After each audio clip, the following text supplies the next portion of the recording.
Donkey Kong Bananza recently smashed its way onto the Switch too, packing solid punches of memorable gameplay and Nintendo charm. It's probably my favorite game of the year so far. Interestingly, Bananza also reignited discussion around 2017's Mario Odyssey, given that the two games share much of the same tech and developer DNA. Mario Odyssey always seems to receive almost unanimous praise in these conversations, with some even calling it the best 3D Mario. Although I did enjoy Mario Odyssey, I've always thought it has more serious issues than most will admit, a topic for a different video. Regardless, whenever the topic of Odyssey, or really any 3D Mario comes up, I always find myself gravitating back towards my favorite 3D Nintendo platformer of all time, which is Mario Galaxy. Mario Galaxy is simply out of this world in every sense of the phrase. It's a near-perfect game with a masterfully executed, highly focused, memorable vision. Released in 2007 for the Wii, Galaxy was arguably the system's first major exclusive for Nintendo's core audience. Twilight Princess released cross-gen on GameCube, and Wii Sports was an intentionally simplistic mass appeal launch title. Mario Galaxy needed to prove that motion controls could deliver something special for classic Mario or Nintendo platformer experiences. It also needed to prove that the Wii could deliver games with compelling visuals and gameplay despite its significantly weaker specs when compared to the PS3 and 360. Mario Galaxy delivered on all of these fronts and more. I want to start by discussing the presentation for one possibly controversial reason. Put simply, I honestly think Mario Galaxy remains to this day Nintendo's best-looking 3D Mario and probably their best-looking 3D platformer in general, specifically the controversial HD version on Switch, which arrived with some slight texture improvements and higher resolution output. I think Galaxy looks richer and more consistent than Mario Odyssey, more ambitious than Mario 3D World, and provides a noticeable evolution over Mario Sunshine. And I think the level designs are a bit more iconic than Mario Galaxy 2. It's incredible how well this game holds up almost 20 years later with such a minor update. It's even more impressive when you consider the Wii was already very dated hardware when it arrived.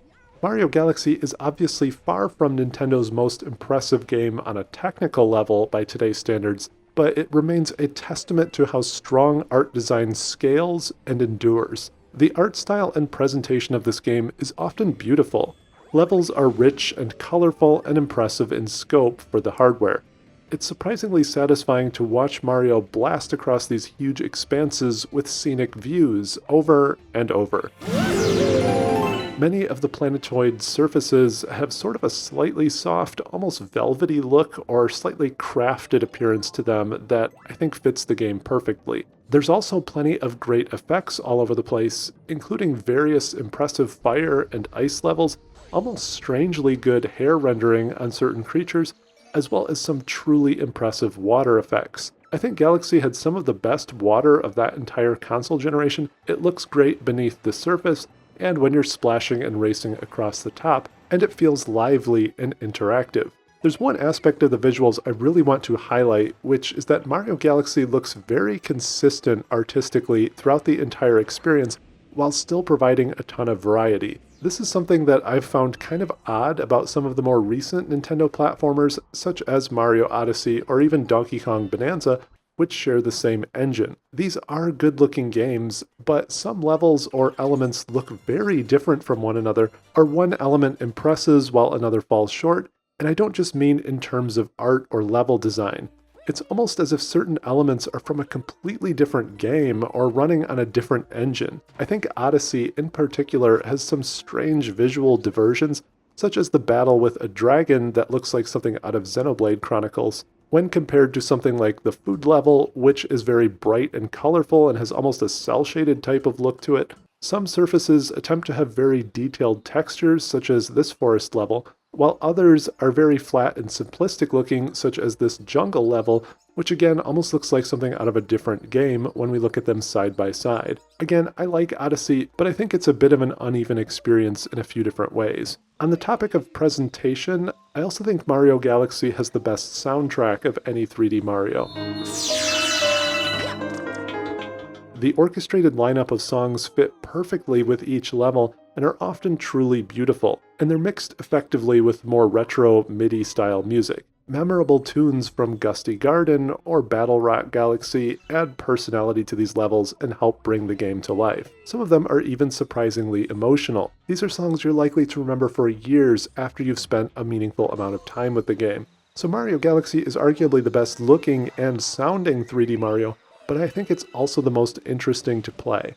You see, every 3D Mario game always has a hook or special sauce, whether it's the dawn of 3D with Mario 64, the water mechanics of Mario Sunshine, the multiplayer focus and unique perspective of 3D World, the hat system in Odyssey, and so on.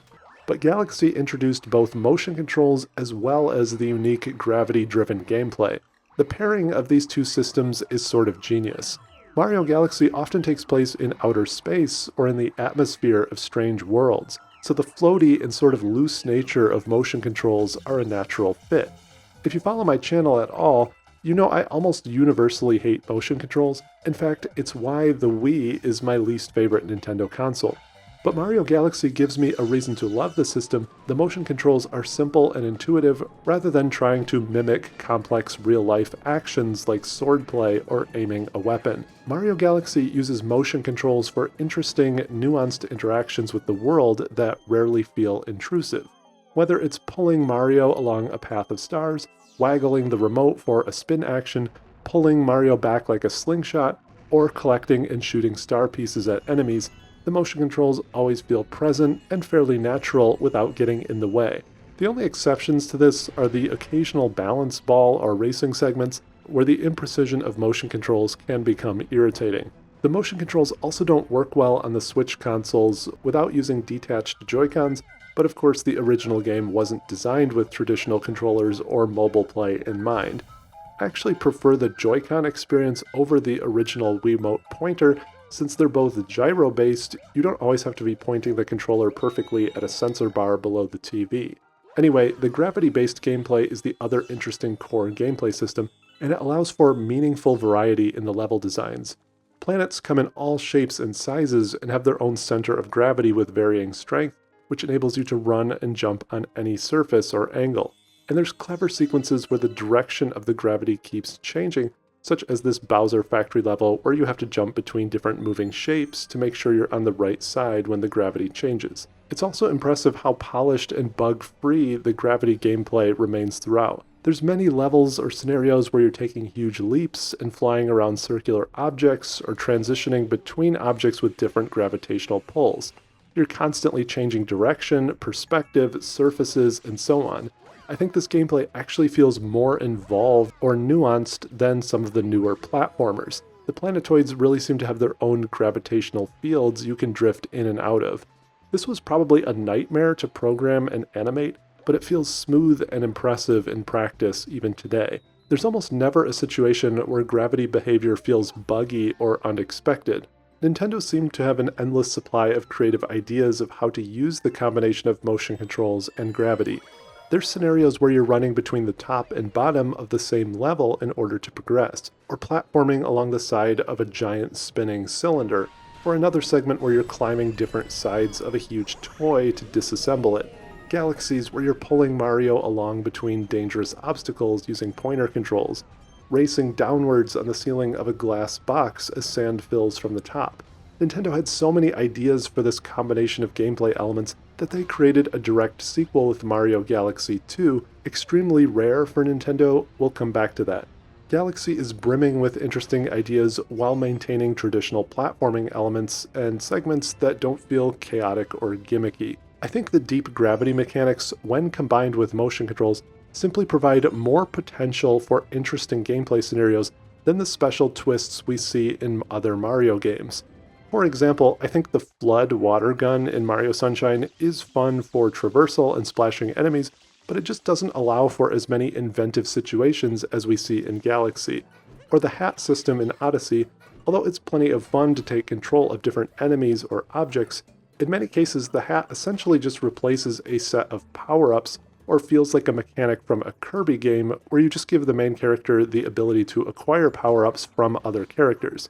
And Galaxy has several power-ups of its own, such as fire and ice flower power-ups, or the weirdly fun coil spring, the bee suit, and so on. Beyond the moment-to-moment gameplay, I also prefer the higher-level structure or overall design of Mario Galaxy over more recent 3D platformers from Nintendo. You see, there's only the more traditional 120 stars to find in the core playthrough, plus the ability to replay through those again with Luigi, and then unlock a final bonus star. You can beat the final boss by acquiring only 60 stars, so the main path isn't that long, but it's exciting from start to finish.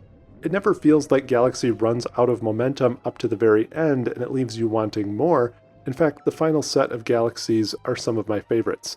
The amazing 2024 title Astrobot also used this same structure and ended up feeling a lot like Mario Galaxy 3, but I really loved that game and ended up collecting everything because it felt very attainable. This provides a stark contrast to more recent 3D platformers from Nintendo, such as Odyssey and Bonanza, which contain nearly 1,000 moons and bananas to find. Although it's easy to appreciate this vast quantity of content spread throughout the levels, personally, I've never been the biggest fan of this structure. I think it reduces the feeling of accomplishment of acquiring an item when there's so many of them, or when it feels like you'll never acquire them all. I did enjoy this more in Bonanza, where you can use them to unlock skills, and the game in general has sort of a controlled chaos feel, but I still don't like the feeling that I'll probably never find all 800 or 900 before I lose interest. It can sometimes just feel like quantity over quality, with some of them just scattered at random points in the levels. In the context of platformers, I also prefer when levels have a more handcrafted feel to them, with a more intentional path to completion. I think more open-ended levels of platformers are fun, and obviously they do sometimes have various linear segments embedded within, but I generally still prefer platformers that focus on tightly crafted, curated segments. I enjoy the way Mario Galaxy endlessly lines up small planets and segments of gameplay that are perfectly refined with an intentional flow or feel to them. It seamlessly transitions between 2D and 3D control segments or different camera perspectives, and levels have a clear start, end, and sense of completion. This also often allows for an element of cinematic flair to the platforming. Now, I want to briefly revisit the elephant Mario in the room, which is the controversial 3D All-Stars collection on Switch. In many ways, this collection represents Nintendo at its worst. On the bright side, Mario Galaxy looks great, and the controls were updated nicely to work with modern Joy-Cons. Mario Sunshine received welcome widescreen support, though I think the texture work could have used some further improvements. Unfortunately, Mario 64 sadly did not receive the same widescreen enhancement, and the overall packaging and presentation of the three games in general feels sparse or even lazy. Sadly, Mario Galaxy 2 was also bizarrely excluded, even though some people think it's the better game over Mario Galaxy 1. The true tragedy here, though, is Nintendo's illogical and anti-consumer approach to distributing this collection. 3D All-Stars was bizarrely a limited-time release, meaning it's no longer for sale physically or digitally, except through aftermarket outlets for a now expensive physical copy. All of this is particularly sad for Mario Galaxy. Mario 64 is at least available in an official capacity through Switch Online, and received various re-releases on other Nintendo hardware over the years. Mario Sunshine will also most likely be added to the GameCube's classics on Switch 2 soon as well. Not ideal, but at least it probably will receive another official release. But there's currently no Wii Classics on Switch Online, and there probably won't be anytime soon, since GameCube was just added. That means out of the three, only Mario Galaxy looks to be unavailable in an official capacity for quite some time, restricting access for new and returning audiences. I also want to briefly revisit Mario Galaxy 2.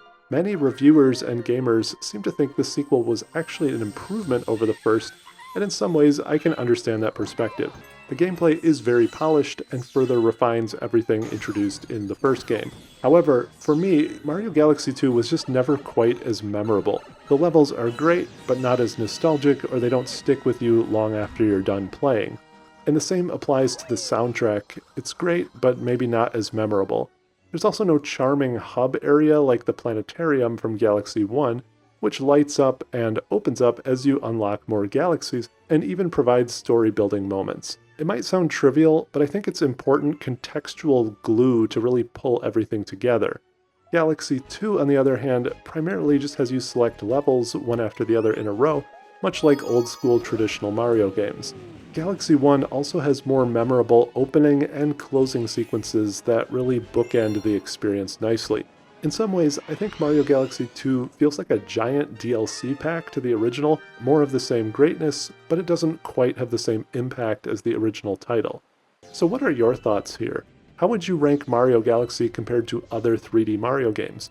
Which is your favorite entry in the series? And what did you think of Odyssey and Bonanza? Please hit those subscribe and like buttons, and let's discuss.